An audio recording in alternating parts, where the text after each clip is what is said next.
Action.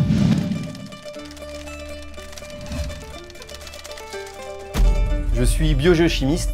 Mon travail consiste plus particulièrement à étudier les sols, les tourbières dans des zones rurales, des zones de montagne, éloignées de toute source de pollution. Par exemple, j'étudie le cycle d'un métal comme le plomb grâce aux tourbières qui me permettent de reconstituer la chronologie de la pollution depuis plusieurs milliers d'années. Je viens de découper une tranche de tourbe qui a plus de 5000 ans. Cette tranche de tourbe, ainsi que celle-ci, vont me permettre de reconstituer le niveau zéro, c'est-à-dire la contamination avant le début de la métallurgie. Je vais pouvoir ensuite comparer avec, par exemple, celle-ci des années 80, ainsi qu'avec des collecteurs de pluie que l'on a disposés sur nos montagnes. Ça va me permettre de quantifier la pollution qu'on a actuellement par rapport à un seuil naturel, comme on pouvait l'avoir il y a plusieurs milliers d'années. Donc là, j'effectue un carottage de sol.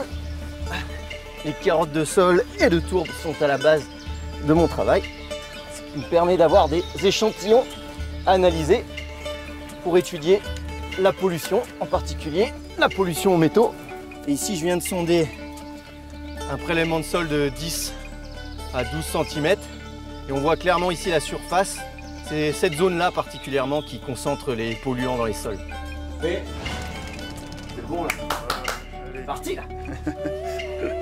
Action. Pour travailler sur les échantillons les moins contaminés des tourbières, des sols, je suis obligé de travailler dans une zone dépoussiérée, une salle blanche. Ça me permet ainsi d'attaquer aux acides, c'est-à-dire de mettre en solution, sous forme liquide, les échantillons de tourbe. Cette solution, je vais la diluer avec de l'eau ultra pure afin de pouvoir en permettre l'introduction dans un spectromètre de masse qui me permettra d'en connaître les concentrations chimiques.